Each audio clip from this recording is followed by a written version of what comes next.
Good morning everyone, स्वागत है आप सभी का विजडम एजुकेशन पे। आज 13 अगस्त 2020 है।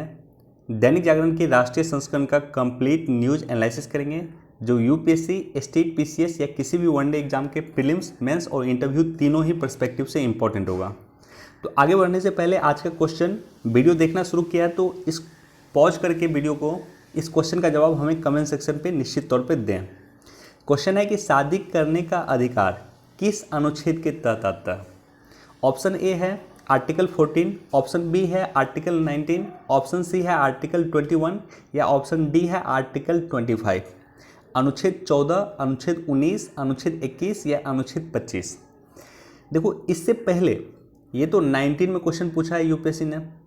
इसे जस्ट एक वर्ष पहले यूपीएससी ने क्वेश्चन पूछा था कि निजता का अधिकार भारत के संविधान के किस आर्टिकल के तहत आता है। तो ये सारे के सारे टॉपिक चर्चा में थे, यूपीएससी ने उस बार क्वेश्चन पूछा है। और साथ ही साथ मुझे आज आपके साथ सोशल मीडिया से रिलेटेड डिस्कस करना है, इसलिए मैंने ये क्वेश्चन आपको डाला है।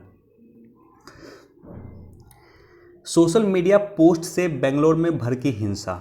न्यूज़ बहुत ज़्यादा इम्पोर्टेंट नहीं है, लेकिन जो सोशल मीडिया है उसका क्या इम्पोर्टेंस पड़ सकता है ये अधिक इम्पोर्टेंट है। इससे रिलेटेड टॉपिक प्रीलिम्स में भी आते हैं, मेंस में भी आते हैं, इंटरव्यू में भी आपसे पूछा जा सकता है।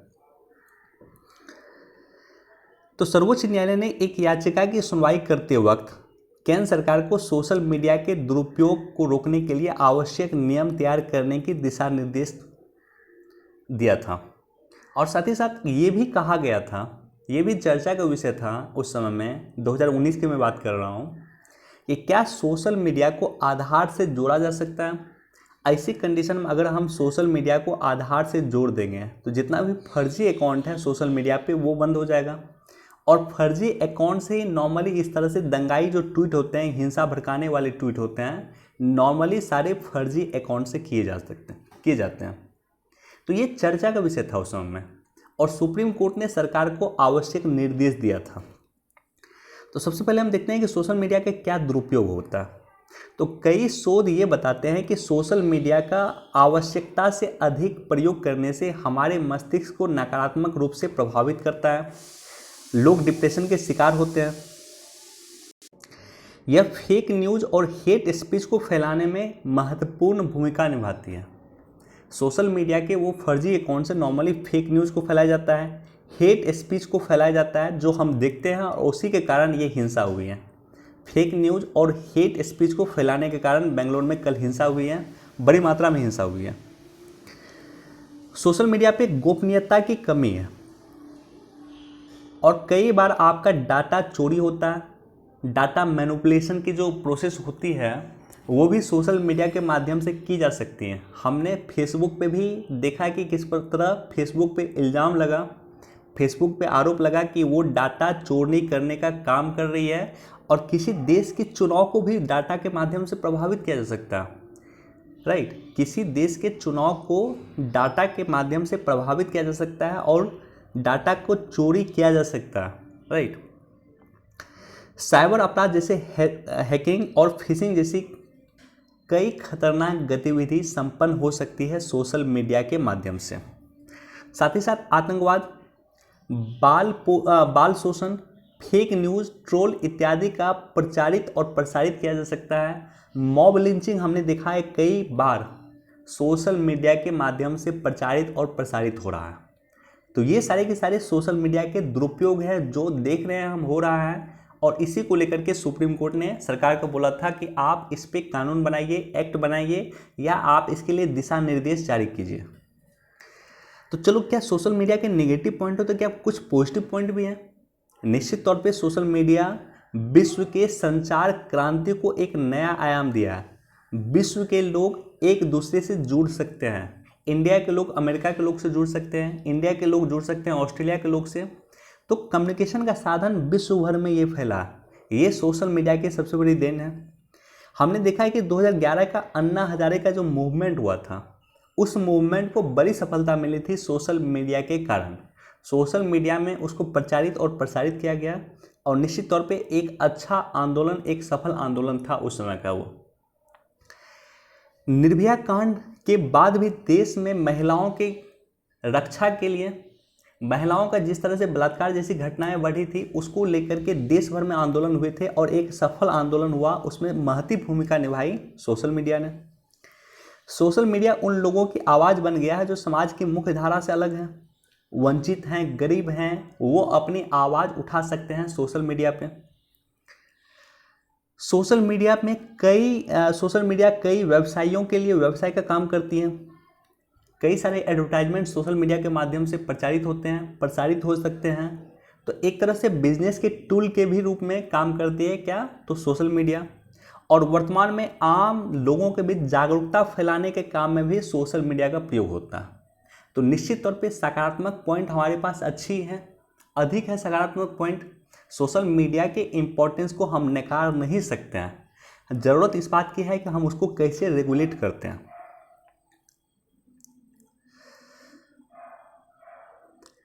अब देखो, एक मैटर हुआ था 2017 में, काफ़ी इम्पोर्टेंट मैटर था, और ये मैटर था सुप्रीम कोर्ट में गया था। इसे कहा गया पुद्दु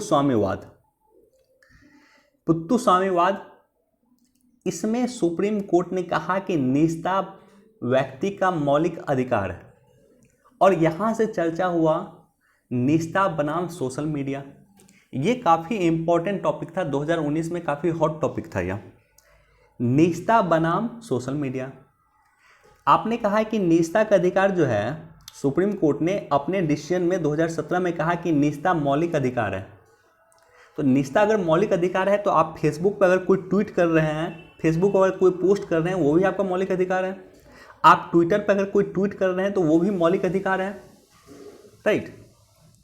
तो इस तरह से अगर मान लेते हैं कि आपने कोई गलत ट्वीट किया, आप हिंसा भड़काने वाली ट्वीट किया, तो आप तो ये कह सकते हैं कि यह मेरा मौलिक अधिकार है, सरकार आप मेरे खिलाफ एक्शन नहीं ले सकते हैं, क्योंकि मौलिक अधिकार का प्रोटेक्शन सुप्रीम कोर्ट और हाई कोर्ट के द्वारा व्यक्ति को दिया गया, राइट। तो इसलिए ये काफ़ी चर्चा का विषय बना हुआ था कि क्या निजता का अधिकार उल्लंघन नहीं है। सोशल मीडिया पे जो नकेल कसना सरकार चाह रही है, सोशल मीडिया को जो सरकार विनियमन करना चाह रही है, क्या वो निजता के अधिकार पे हमला नहीं है। और पुद्दु स्वामीवाद में सुप्रीम कोर्ट ने कहा था कि निजता का अधिकार संविधान का मौलिक अधिकार है, और ये आर्टिकल 21 के तहत प्राप्त है। जीवन के अधिकार के तहत निजता का अधिकार दिया गया था। और यूपीएससी का 18 का क्वेश्चन आप देख लेना, या जाकर के लिंक में या डिस्क्रिप्शन में आपको लिंक मिल जाएगा। हमने 2018 के यूपीएससी के पेपर का भी एनालिसिस किया है, और वहाँ पे हमने डिटेल से डिस्कस किया था कि निजता का अधिकार, ये जो क्वेश्चन पूछा था कि निजता का अधिकार किस संविधान के किस आर्टिकल के तहत आता है, किस अनुच्छेद के तहत आता है, तो ये अनुच्छेद 21 के तहत प्राप्त है। तो मौजूदा समय में क्या कानून है सोशल मीडिया को लेकर के, फेक न्यूज़ को लेकर के क्या कानून है। तो एक कानून है आईटी एक्ट, 2000 में आया था आईटी एक्ट, 2008 में उसको संशोधन किया गया था, और 2008 में जो है सोशल मीडिया पे जो यूजेज हो रहा है, मिसयूज हो रहा है, या सोशल मीडिया को आईटी एक्ट के तहत लाया गया था 2008 में। मौजूदा कानून के तहत यदि सोशल मीडिया प्लेटफॉर्म को अदालत या कानून प्रवर्तन संस्थानों द्वारा किसी तरह की सामग्री, किसी तरह का कंटेंट जो सोशल मीडिया पे हिंसा फैलाने का काम कर रहा है या अन्य काम कर रहा है, अगर कोर्ट आदेश देगा तो सोशल मीडिया को हटाना होगा। और यही कारण है कि हमने देखा है कि कई बार कोर्ट के आदेश पे ट्विटर अपना कंटेंट हटाता है, या सोशल मीडिया के जो फेसबुक हैं वो कंटेंट हटाते हैं, या यूट्यूब अपना कंटेंट हटाता है, तो ये कोर्ट के आदेश पे होता है। साथ ही साथ फेक न्यूज़ को रोकने के लिए कोई विशेष कानून नहीं है, परंतु 3 ऐसी संस्थाएं जो इसके संदर्भ में कार्य कर सकती हैं। एक प्रेस काउंसिल ऑफ इंडिया है, न्यूज ब्रॉडकास्ट एसोसिएशन है, और ब्रॉडकास्ट कंटेंट कंसल्टेंट काउंसिल है, बीसीसीसी, राइट। तो अब सवाल ये होता है कि करना क्या चाहिए। तो एज ए यूपीएससी एस्पायरेंट आपको सोचना चाहिए कि करना क्या है, सोशल मीडिया को रेगुलेट करने के लिए हम क्या क्या कर सकते हैं। तो एक सुझाव तो ये होता है कि नॉर्मली आधार कार्ड को आप सोशल मीडिया से जोड़ दीजिए। आधार कार्ड को सोशल मीडिया से जोड़ने का फ़ायदा ये होगा कि फेक अकाउंट जो है वो समाप्त हो जाएंगे, फेक अकाउंट जो है जो यूज होते हैं वो नहीं रहेंगे। लेकिन इसका नुकसान भी है। नुकसान ये है कि अगर आप आधार कार्ड से मान लेते हैं फेसबुक को जोड़ते हैं, तो ऐसे कंडीशन में फेसबुक आपके आधार कार्ड के डाटा को चोरी कर सकता है। तो दोनों ही कंडीशन अप्रोच हैं, कौन सा है? मैं चाहता हूं कि आप मुझे इस पे अपना राय दें कि आपको क्या लगता है कि सोशल मीडिया पे नकेल सरकार कैसे कर सकती है। कमेंट सेक्शन में हमें ज़रूर लिखें आप, मैं आपका दृष्टिकोण भी जानना चाहता हूं। ओके, राज्यों में आबादी के हिसाब से हो अल्पसंख्यक की पहचान। अल्पसंख्यक पे हम डिटेल से डिस्कस करेंगे, लेकिन उससे पहले एक केस के बारे में मैं चर्चा करना चाहता हूँ। देखो, भारत में दो तरह के अल्पसंख्यक हैं। पहला अल्पसंख्यक है भाषा के आधार पर अल्पसंख्यक, और दूसरा अल्पसंख्यक है धर्म के आधार पर अल्पसंख्यक। तो यहाँ जो केस है, ये केस का नाम है TMA पाई। फैसले में एक क्वेश्चन किया गया था। क्वेश्चन ये किया गया था कि क्या अनुच्छेद 30 के तहत माइनॉरिटी जो संस्था स्थापित कर सकती है, अल्पसंख्यक जो संस्था स्थापित कर सकती है, क्या जम्मू कश्मीर जैसा राज्य जहाँ पे मुस्लिम जो है बहुसंख्यक है और हिंदू वहाँ पे अल्पसंख्यक है, तो क्या वहाँ पे एज अ अल्पसंख्यक दृष्टिकोण से क्या हिंदू अपनी संस्था स्थापित नहीं कर सकती है? तो इसी डिसीजन में सुप्रीम कोर्ट ने कहा था, सुप्रीम कोर्ट ने 11 सदस्यीय पीठ में इसी जो केस था, यही केस था। कौन सा केस? एक सेकंड में आ जाता हूं अपने नोट्स पे ही। TMA पाई 2002 वाद, इसमें 11 सदस्यीय संवैधानिक पीठ ने कहा था कि भाषा और धर्म के आधार पर अल्पसंख्यक माइनॉरिटी राज्यवार होना चाहिए। क्या मतलब है इसका? यानी हम देखते हैं नॉर्मली क्या कि भारत के किसी भी राज्य में चले जाओ, हिंदू वहां पे मेजोरिटी है, माइनॉरिटी नहीं है, राइट। और किसी भी स्टेट चले जाओ जहां पे लक्षद्वीप में 90% से अधिक जनसंख्या मुस्लिम है, वहां भी, उस राज्य में भी, लक्षद्वीप में भी मुस्लिम को माइनॉरिटी गिना जाता है। जहाँ पे 90% से अधिक मुस्लिम है, वहाँ भी मुस्लिम को माइनॉरिटी गिना जाता है। इसी तरह से नॉर्थ ईस्ट का जो स्टेट है, नागालैंड जैसा स्टेट है, जहाँ पे ईसाई मेजोरिटी में है लेकिन उसे वहाँ भी माइनॉरिटी में गिना जाता है। तो ये नहीं होना चाहिए। इसको लेकर के मैटर गया था सुप्रीम कोर्ट, और सुप्रीम कोर्ट ने 2002 के अपने वाद में, TMA पाई वाद 2002 में कहा था कि भाषा और धार्मिक आधार पे अल्पसंख्यक राज्यवार होना चाहिए। यानी जो राज्य हैं, जैसे मान लो जम्मू कश्मीर में जो है मुस्लिम मेजोरिटी है, तो वहाँ पे मुस्लिम मेजोरिटी होना चाहिए और वहाँ पे हिंदू माइनॉरिटी होना चाहिए। ये सुप्रीम कोर्ट ने अपने वाद में कहा था। साथ ही साथ बिहार मान लो, बिहार में जो है हिंदू मेजोरिटी में है तो हिंदू मेजोरिटी होना चाहिए, मुस्लिम माइनॉरिटी में है तो मुस्लिम माइनॉरिटी होना चाहिए। तो ये भाषा और धर्म के आधार पे प्रत्येक राज्य में डिफ्रेंशिएट किया जाना चाहिए। राज्य के आधार पे होना चाहिए, ना कि पूरे देश के आधार पे होना चाहिए, राइट। तो ये सुप्रीम कोर्ट ने TMA पाई वाद 2002 में कहा। हालांकि मैंने इस वाद का पूरा इंटरनेट पे सर्च किया, बहुत कम जगह इसके बारे में चर्चा है, राइट। तो इस वाद के बारे में जाकर खुद से भी पढ़ लेना। इस पेपर में, आज के न्यूज़ में इस वाद के बारे में डिस्कस किया गया और सुप्रीम कोर्ट के निर्णय के बारे में डिस्कस किया गया। अब देखो, यहाँ से दो इशू क्रिएट होता है। पहला इशू क्रिएट होता है कि अल्पसंख्यकों की पहचान धार्मिक आधार पे भी राज्यवार किया जाना चाहिए। अभी वर्तमान में क्या होता है कि अल्पसंख्यक की पहचान जो है भाषा के आधार पे, लिंग्विस्टिक माइनॉरिटी देश में है, भाषा के आधार पे माइनॉरिटी है। कोई भाषा है जो कम किसी राज्य में बोला जाता है तो उसे माइनॉरिटी का दर्जा दिया जाता है, उस कम्युनिटी को माइनॉरिटी का दर्जा दिया जाता है, अल्पसंख्यक का दर्जा दिया जाता है। लेकिन धर्म के आधार पे माइनॉरिटी नहीं है, तो इसलिए सुप्रीम कोर्ट के पास जो ये मैटर गया है, कल जो मैटर गया है, ये गया है कि अल्पसंख्यक की पहचान जो है धार्मिक आधार पे भी राज्यवार कीजिए। प्रत्येक राज्य का, बिहार का, यूपी का, राजस्थान का, MP का, जम्मू कश्मीर का, नॉर्थ ईस्ट स्टेट का, तो वहाँ पे सिर्फ आपने भाषा के आधार पे वर्तमान में केंद्र सरकार जो है माइनॉरिटी तय कर रही है, धर्म के आधार पे नहीं कर रही है। धर्म के आधार पे भी आप तय कीजिए। और दूसरा था कि अल्पसंख्यक को घोषित करने का अधिकार केंद्र सरकार का असीमित अधिकार है। ये मैं नहीं कर रहा हूँ, ये प्रतिवादी कह रहा है सॉरी। तो ये प्रतिवादी का कहना है कि केंद्र सरकार का मनमाना करता है, केंद्र सरकार का असीमित अधिकार है अल्पसंख्यक को घोषित करने का अधिकार।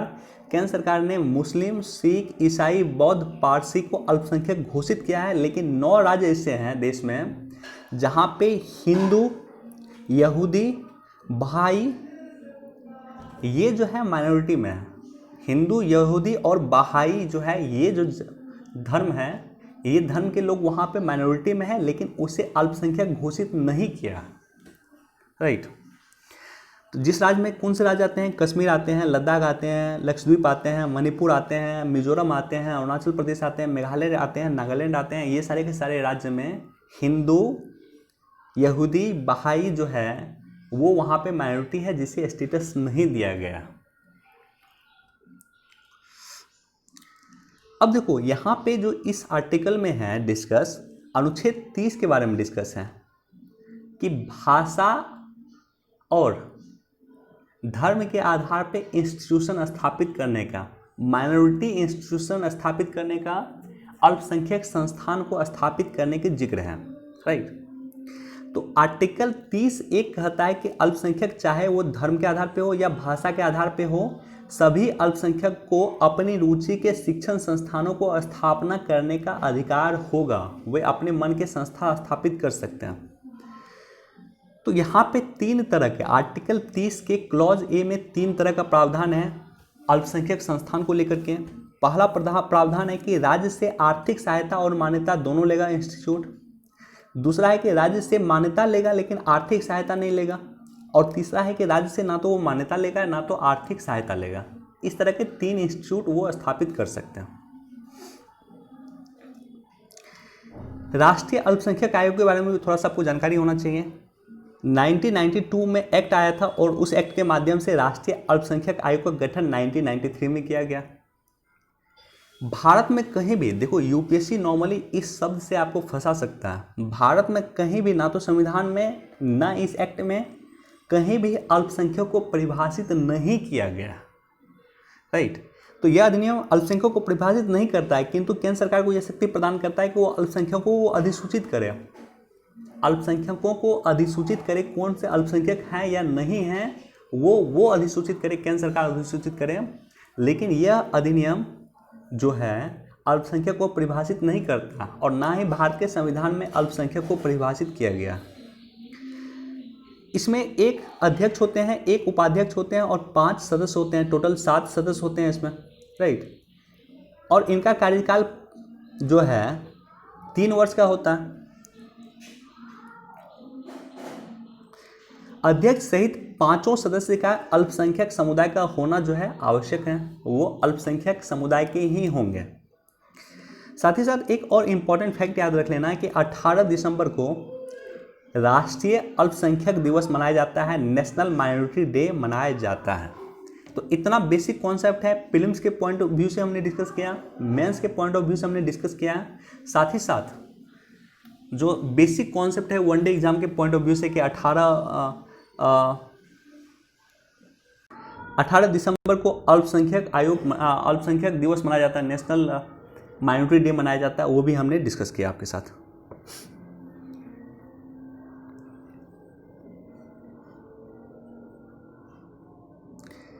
देखो, घटिया कपड़ों के इस्तेमाल की कैग रिपोर्ट सेना ने नकारी। कैग ने रिपोर्ट किया कि घटिया कपड़ा आप देते हैं, सेना इसको नकार दिया है। इंपॉर्टेंट नहीं है लेकिन कैग इंपॉर्टेंट।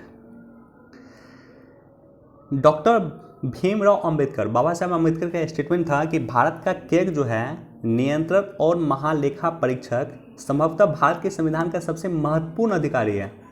तो बाबा साहब अंबेडकर को कहीं भी आप कोट कर सकते हो जब आपको कैग के बारे में लिखना है कि वह ऐसा व्यक्ति है जो यह देखता है कि संसद के अनुमान्य खर्चों की सीमा अधिक खर्च ना हो पाए या संसद द्वारा विनियोग अधिनियम से निर्धारित मदों से ही धन खर्च हो। तो यह बाबा साहब अंबेडकर का कोट था कि भारत का संविधान का सबसे महत्वपूर्ण अधिकारी कैग होता है। 1958 में इसकी स्थापना हुआ था महालेखाकार कार्यालय का। आपको पता है कि 1957 में जो है 1857 में 1857 की क्रांति हुई थी, और उस क्रांति के बाद जो कंपनी के हाथ से शासन निकल करके अंग्रेज़ों के हाथ में चला गया, और उसी के बाद 1858 में कैग महालेखागार कार्यालय की स्थापना हुई। उसके बाद 1860 में सर एडवर्ड ड्रमंड पहले ऑडिटर जनरल नियुक्त किए गए। 1866 में इसका नाम बदल करके नियंत्रण महालेखा परीक्षक कर दिया गया, और 1884 में जो वर्तमान का कैग है भारत के नियंत्रण और महालेखा परीक्षक के रूप में इसे नामित किया गया, जो 1884 से वर्तमान तक चल रहा है। भारत के संविधान के आर्टिकल 148 में, ये सारे के सारे आर्टिकल कई बार वनडे एग्जाम में स्टेट पीसीएस में पूछे गए हैं। आर्टिकल 148 में कैग की नियुक्ति का प्रावधान, शपथ और सेवा की संबंधी प्रावधान की चर्चा किया गया। आर्टिकल 151 कहता है कि संघ के खाते यानी केंद्र सरकार के खातों से संबंधित कैग की रिपोर्ट कैग की रिपोर्ट राष्ट्रपति को सौंपेगा, और राष्ट्रपति उसे संसद के पटल पर रखवाता है। तो कैग अपना किसे रिपोर्ट देता है? राष्ट्रपति को। राष्ट्रपति उस रिपोर्ट को सौंपता है या रखवाता है संसद के पटल पे। कैग जो होते हैं राष्ट्रपति के सील और वारंट के द्वारा नियुक्त होते हैं। इसकी कार्यकाल 6 वर्ष या 65 वर्ष जो भी पहले होता है। और जम्मू कश्मीर के भूतपूर्व उपराज्यपाल मुर्मू साहब अब कैग बनने वाले हैं, इसलिए कैग के बारे में आपको जानकारी होना चाहिए। 6 वर्ष या 65 वर्ष जो भी पहले हो। कैग को राष्ट्रपति केवल संविधान के दर्ज प्रक्रिया के अनुसार ही हटा सकता है, और सर्वोच्च न्यायालय के जो न्यायाधीश को हटाने की जटिल प्रक्रिया है उसी प्रक्रिया के अनुसार कैग को हटाया जा सकता है। कैग के वेतन और सेवा में कम नहीं किया जा सकता है, राइट। इसको कम आप नहीं कर सकते, बढ़ा सकते हैं, कम नहीं कर सकते। कैग भारत की संचित निधि प्रत्येक राज्य केंद्र शासित प्रदेश जिसकी विधानसभा है कि संचित निधि से संबंधित खातों की सभी प्रकार का परीक्षण कर सकता है। तो केंद्र सरकार का, राज्य सरकार का, केंद्र शासित प्रदेश का खातों का कैग परीक्षण करता है, राइट। तो ये बेसिक इंफॉर्मेशन है जो कैग के बारे में आपको जानकारी होना चाहिए।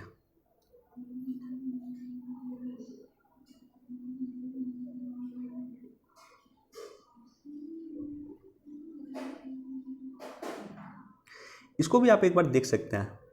कई सारे जो आईएएस हैं, आईपीएस हैं, वो डॉक्टर होते हैं और कोरोना के समय में काफ़ी अच्छा वो काम कर रहे हैं। तो डॉक्टर का काम वो कर रहे हैं और साथ ही साथ अपने आईएएस का जॉब, आईपीएस का जॉब जो उनकी रिस्पॉन्सिबिलिटी है वो भी निभा रहे हैं। एक बार इसको आपको जानकारी होना चाहिए कि द कारगिल गर्ल एक मूवी आया वर्तमान में, और इसको लेकर के वायुसेना ने सेंसर बोर्ड को खिलाफ इस मूवी के खिलाफ पत्र लिखा है, और ये मूवी का नाम है गुंजन सक्सेना द कारगिल गर्ल। तो एक्चुअली ये रियल स्टोरी है कि कारगिल में इसकी महती भूमिका थी गुंजन सक्सेना की। इसको भी आप एक बार देख सकते हैं। कॉम्बैट हेलीकॉप्टर सेना में शामिल किया गया।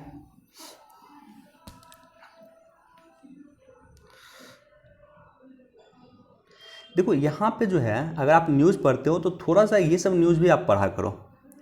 पॉलिटिकल न्यूज़ है, अधिक इंपॉर्टेंट नहीं है इस तरह से, लेकिन आपको ये जानकारी होना चाहिए। देखो सशस्त्र सीमा बल है, यहाँ पे दिया हुआ ना, तो नेपाल के साथ जो हमारी सीमा है उसकी सुरक्षा करता है सशस्त्र सीमा बल, SSB उसे कहा जाता है। इसी तरह से आपको जानकारी होना चाहिए कि पाकिस्तान के साथ जो सीमा है उसकी सुरक्षा करता है BSF। और इसी तरह से आपको ये जानकारी होना चाहिए कि ITBP चीन के साथ जो हमारी सीमा है उसकी सुरक्षा करता है। तो वनडे एग्जाम में, बीपीएससी में और यूपीएससी में भी आपसे पूछ सकता है। छोटा छोटा फैक्ट है, आपको जानकारी होना चाहिए। सशस्त्र सीमा बल नेपाल के साथ हमारी बाउंड्री की सुरक्षा करता है, भूटान के साथ हमारी बाउंड्री की सुरक्षा करता है। BSF पाकिस्तान के साथ हमारी बाउंड्री की सुरक्षा करता है, और साथ ही साथ बांग्लादेश के साथ हमारी बाउंड्री की सुरक्षा करता है। इसी तरह से ITBP चीन के साथ हमारी बाउंड्री की सुरक्षा करता है। और ये सारे के सारे पार्ट हैं, SSB, ITBP, BSF, ये सारे के सारे रक्षा मंत्रालय के तहत नहीं आते हैं, गृह मंत्रालय के तहत आते हैं।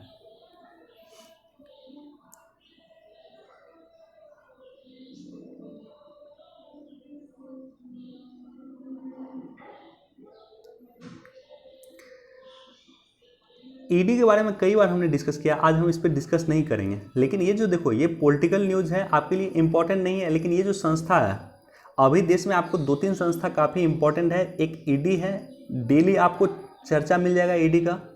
दूसरा है सीबीआई, इस पर भी डेली आपको चर्चा मिल जाएगा। डेली पढ़ने की आवश्यकता नहीं है, बस इसका बेसिक कॉन्सेप्ट आपको जानकारी होना चाहिए कि ईडी किस एक्ट के उल्लंघन में जो है कार्रवाई करती है, सीबीआई कैसी कार्रवाई करता है, बेसिक कॉन्सेप्ट आपको जानकारी होना चाहिए।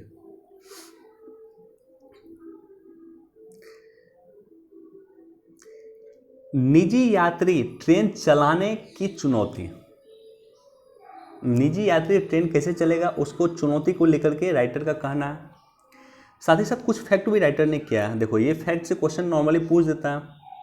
16 अप्रैल 1853 को देश की पहली यात्री ट्रेन चली थी मुंबई से ठाणे के बीच में। 14 कोच थे, उसमें 400 यात्री गए थे और 34 किलोमीटर का सफ़र तय किया था। और वहाँ से लेकर के आज विश्व का चौथा सबसे बड़ा रेल नेटवर्क इंडिया का, राइट। तो रेल के निजीकरण को लेकर के हमने पहले भी आपसे डिस्कस किया, आज भी हम डिस्कस करना चाहेंगे आपसे। भारत की पहली प्राइवेट ट्रेन तेजस थी और तेजस के सक्सेसफुल संचालन के बाद अब जो है सरकार ने डिसीजन लिया है कि 151 नई ट्रेन देश भर में चलेगी। और ये जो है अभी सरकार ने डिसाइड किया है और अप्रैल 2023 तक निजी ट्रेन का परिचालन शुरू होने की उम्मीद है। 151 नई ट्रेन देश में चलेगी, जो निजी ट्रेन होगी, जो प्राइवेट ट्रेन होगी। भारत अमेरिका, चीन और रूस के बाद दुनिया का चौथा सबसे बड़ा रेल नेटवर्क है और विश्व में सबसे अधिक रेलवे में काम करने वाले एम्प्लॉय इंडिया के ही हैं। एक रिपोर्ट के मुताबिक प्रत्येक दिन लगभग 2.5 करोड़ लोग एक स्थान से दूसरे स्थान जाता है। तो इतना बड़ा नेटवर्क है इंडियन नेटवर्क। 13 लाख कर्मचारी इसमें काम करते हैं। अब देखो, रेल के निजीकरण के पक्ष में क्या क्या तर्क दिया जा सकता है, क्यों सरकार रेल के निजीकरण को करना चाहती है, मेंस पॉइंट ऑफ व्यू से काफ़ी इंपॉर्टेंट है।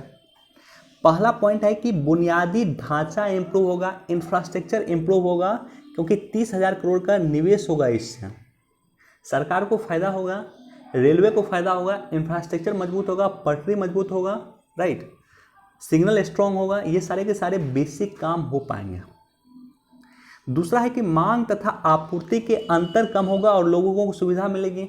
आप ट्रेन में चले जाओ, आप खोजो टिकट, नॉर्मली आपको टिकट नहीं मिलेगा, तत्काल टिकट तो बिल्कुल नहीं मिलता है। तो ये सारी की सारी जो कमी है, मांग और आपूर्ति के बीच में जो कमी है, उस कमी की पूर्ति हो पाएगी। किराए में वृद्धि नहीं होगा, प्रतिस्पर्धा बढ़ेगी और किराए वृद्धि नहीं होगा। नॉर्मली राइटर का ये तर्क है कि किराए में इसलिए वृद्धि नहीं होगी क्योंकि प्रतिस्पर्धा होगा। जैसे मान लो 2 रूट के बीच में, एक तो प्राइवेट ट्रेन को दूसरे गवर्नमेंट ट्रेन के साथ प्रतिस्पर्धा है, दूसरा प्राइवेट ट्रेन को जो इस रूट में 2 रूट हैं, इस रूट के बीच में जो बस चलती है उससे भी प्रतिस्पर्धा है। तो प्रतिस्पर्धा अगर बढ़ेगी तो किराया नहीं बढ़ेगा। और साथ ही साथ अगर पैसा आएगा, इंफ्रास्ट्रक्चर मजबूत होगा तो तकनीक भी मजबूत होगा। हम प्राइवेट इन्वेस्टमेंट लाएंगे तो तकनीक भी डेवलप करेगा और मेक इन इंडिया के अनुकूल है, क्योंकि ये जो ट्रेन बनेगी वो इंडिया में ही बनेगी, विदेश से आप ट्रेन नहीं लाएंगे। अब देखो, निजीकरण के विपक्ष में क्या क्या तर्क दिया जा सकता है। एक तो पक्ष में आपने तर्क सुना, पॉजिटिव पॉइंट आपने सुना। निगेटिव पॉइंट क्या हो सकता है कि सीमित कवरेज व्यवस्था होगी, यानी यदि रेलवे का स्वामित्व भारत सरकार के पास रहता है तो इसका सबसे बड़ा फायदा यह होता है कि लाभ की परवाह किए बिना देशव्यापी कनेक्टिविटी प्रदान किया जाता है।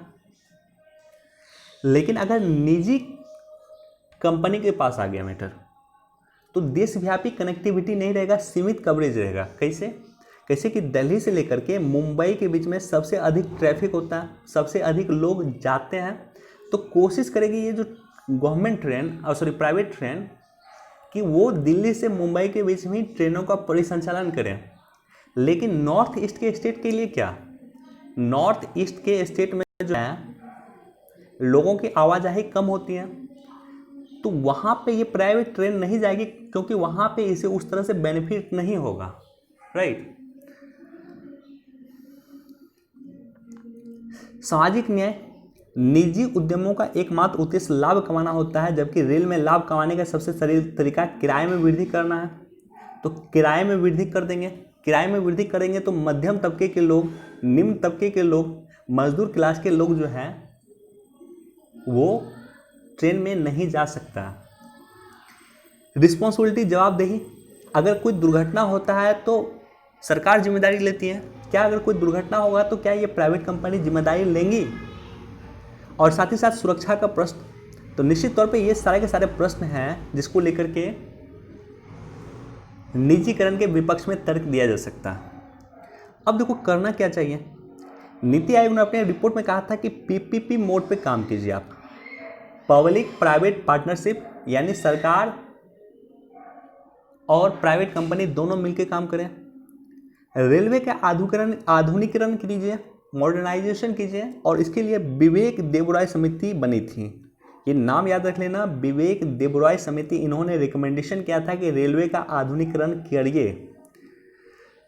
उसके बाद एक स्वतंत्र नियामक बनना चाहिए, एक रेगुलेटर बनना चाहिए। जिस तरह से हमारे पास आरबीआई बैंकों के रेगुलेशन का काम करती है, उसी तरह से एक रेगुलेटर बने जो काम करे रेलवे के लिए। और अस्थायी मूल्य निर्धारण हो, ऐसा नहीं कि प्राइवेट कंपनी आए और मनमाने ढंग से पैसा बढ़ा दें। तो एक मूल्य निर्धारण एक अस्थायी तौर पे हो जो निजी कंपनियों को के लिए भी लागू हो, राइट। तो ये सारा का सारा अगर काम कीजिएगा तो कोई दिक्कत नहीं, निजीकरण किया जा सकता है। निजीकरण निश्चित तौर पे एक अच्छा कदम है। रेलवे में पैसा आएगा, इंफ्रास्ट्रक्चर मजबूत होगा, टेक्निक डेवलप होगा, लेकिन ये जो कमी है उस कमी को दूर किया जाना चाहिए। बाकी एक बार पढ़ लेना। देखो बेसिक कॉन्सेप्ट हमने आपके साथ डिस्कस किया, तो इसको भी एक बार निश्चित तौर पे जाकर के पढ़ लेना। इसमें से कुछ पॉइंट हमने लिया और कुछ पॉइंट पहले भी हमने डिस्कस किया था, दोनों को मिला करके मैंने आपके साथ चर्चा किया। इसको भी जाकर के एक बार पढ़ लेना आप। लेकिन मैं डिस्कस क्या आपके साथ करूंगा, मुझे डिस्कस करना है आपके साथ श्रीलंका और भारत के संबंधों को लेकर के।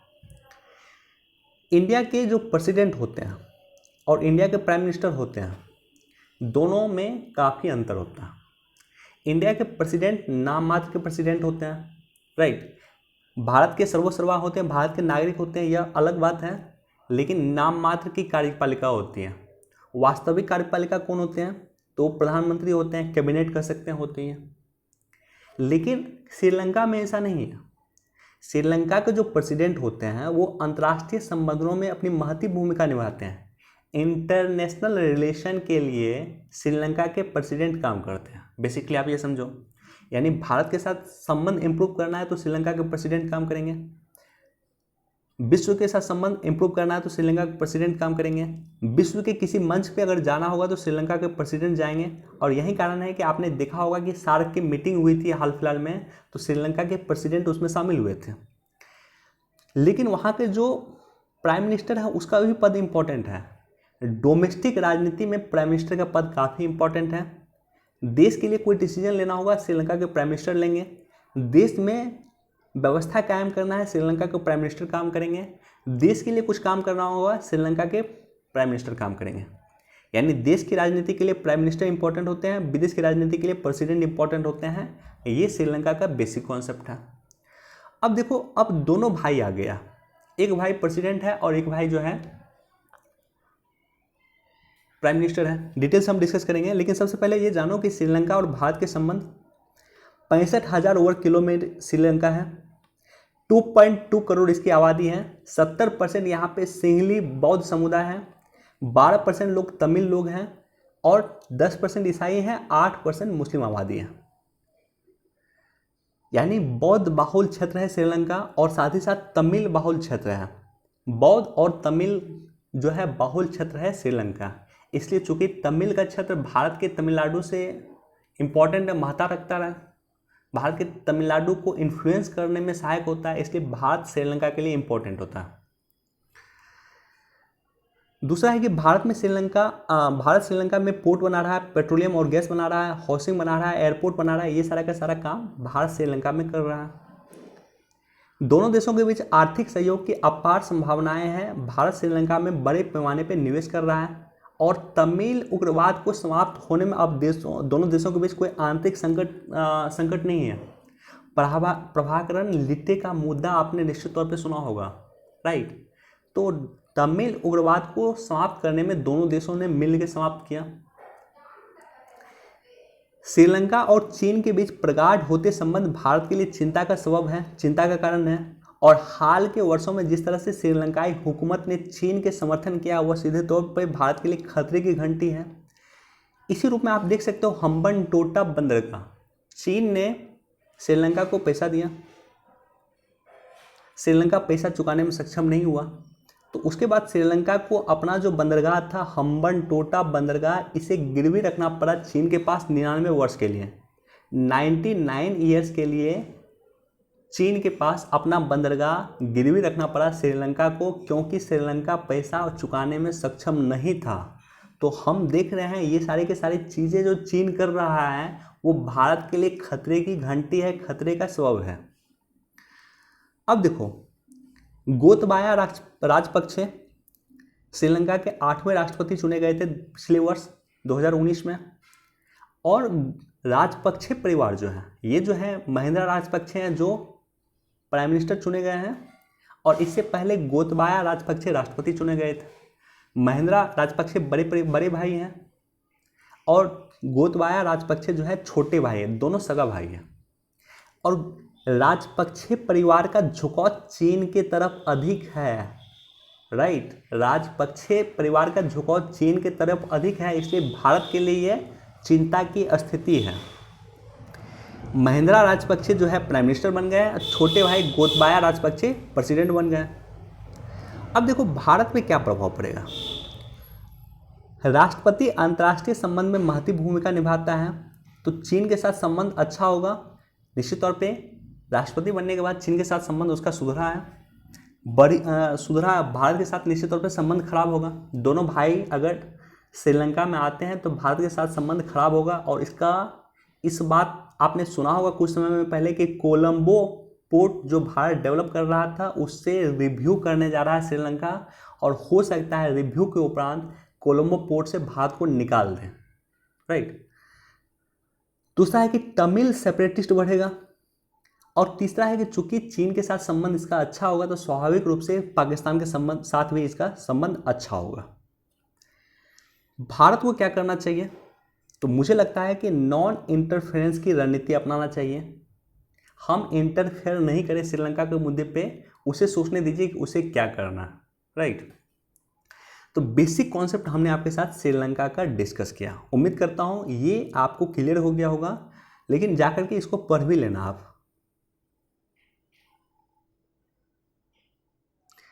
देखो इस मुद्दे पे हमने कई बार डिस्कस किया, आप जाकर के इसको खुद पढ़ लेना। सेनाओं में जो है महिलाओं को अस्थायी कमीशन मिला हुआ, उसी को लेकर के ये चर्चा दिया गया। एक बार आप इसको भी पढ़ सकते हैं। 1 लाख रेहड़ी पटरी वाले को कर्ज 1.25 महीने में ही मंजूर। यहाँ पे रेहड़ी पटरी जो है, जो पटरी वगैरह लगाते हैं, रेहड़ी लगाते हैं, छोटे छोटे दुकानदार जो हैं, उनके लिए एक योजना सरकार लेकर आई थी। आत्मनिर्भर भारत का ही पैकेज था, इसका नाम था प्रधानमंत्री स्ट्रीट वेंडर आत्मनिर्भर निधि, यानी स्वनिधि इस योजना का नाम था। और इसी के तहत इन लोगों को कर्ज सरकार दे रही है। तो बस बेसिक जानकारी आपको इस योजना के बारे में होना चाहिए, स्वनिधि के बारे में आपको होना चाहिए। पीएनबी का बड़े बिलफुल डिफॉल्टर पे 37,000 करोड़ का बकाया। बिलफुल डिफॉल्टर क्या होते हैं, देखो ये होता है, अंग्रेजी में इसे कहा जाता है विलफुल डिफॉल्टर। यानी आपने मान लो मुझे कर्ज दिया और मैं सक्षम हूँ आज आपका कर्ज चुकाने में, मैं सक्षम हूँ आपका कर्ज चुकाने में, लेकिन सक्षम होने के बाद भी अगर मैं आपका कर्ज नहीं चुका रहा हूँ तो इसे कहा जाता है विलफुल डिफॉल्टर। तो ऐसे डिफॉल्टर जो है 37,000 करोड़ रुपया बकाया है सिर्फ पीएनबी का, पंजाब नेशनल बैंक का, राइट। यहाँ पे थोड़ा सा आपको टी बोर्ड के बारे में आपको जानकारी होना चाहिए। टी बोर्ड कहाँ पे है, कोलकाता में है। सिल्क बोर्ड कहाँ है, कर्नाटका में है, बेंगलुरु में है। इसी तरह से कॉफ़ी बोर्ड कहाँ है, वो भी कर्नाटका में। लेकिन आप देखो यहाँ पे थोड़ा टेक्निक से भी याद रख लेना, चाय सबसे अधिक कहाँ होता है, दार्जिलिंग में होता है। दार्जिलिंग कहाँ पे है, पश्चिम बंगाल में, और पश्चिम बंगाल की राजधानी कहाँ है, तो आपको कोलकाता में है। इसलिए टी बोर्ड कहाँ पे होगा, तो कोलकाता में होगा। इसी तरह से आप देखोगे कॉफ़ी का सबसे अधिक उत्पादन कहाँ होता है, तो कर्नाटका के क्षेत्र में, तो इसलिए कॉफ़ी बोर्ड कहाँ होगा, तो उधर ही होगा, साउथ में होगा। तो ये बेसिक टेक्निक भी आपको जानकारी होना चाहिए।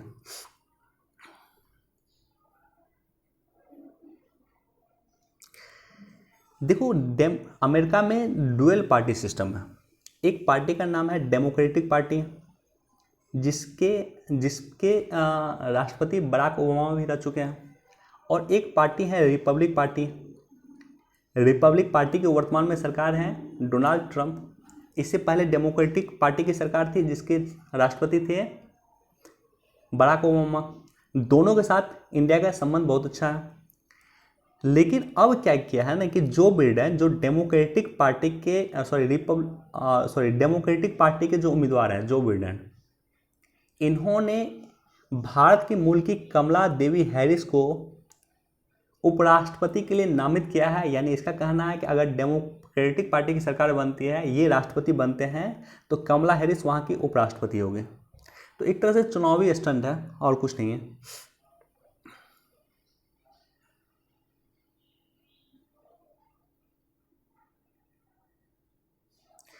देखो यहाँ ई सिगरेट के बारे में दिया हुआ थोड़ा सा जानकारी मैं आपको ई सिगरेट के बारे में देता हूँ। ई सिगरेट को ENDS एंड्स कहा जाता है। ENDS एंड्स यानी इलेक्ट्रॉनिक निकोटिन डिलीवरी सिस्टम। तरल निकोटिन प्रोपिलीन ग्लाइकोलिन तथा ग्लिसरीन को मिक्स करके एरोसोल बनाया जाता है, तो उससे तैयार होता है ई सिगरेट। चीन के बाद दूसरा स्थान पे भारत है जो ई सिगरेट का प्रयोग करता है। बेसिक कॉन्सेप्ट याद रख लेना, ENDC का full form electronics nicotine delivery system. चीन के बाद भारत सेकंड नंबर पे है जो सबसे अधिक ई सिगरेट का प्रयोग करता है। और यहाँ इस न्यूज़ पे दिया है कि ई सिगरेट करने वाले को हो सकता है कोरोना। चलते हैं क्वेश्चन पे।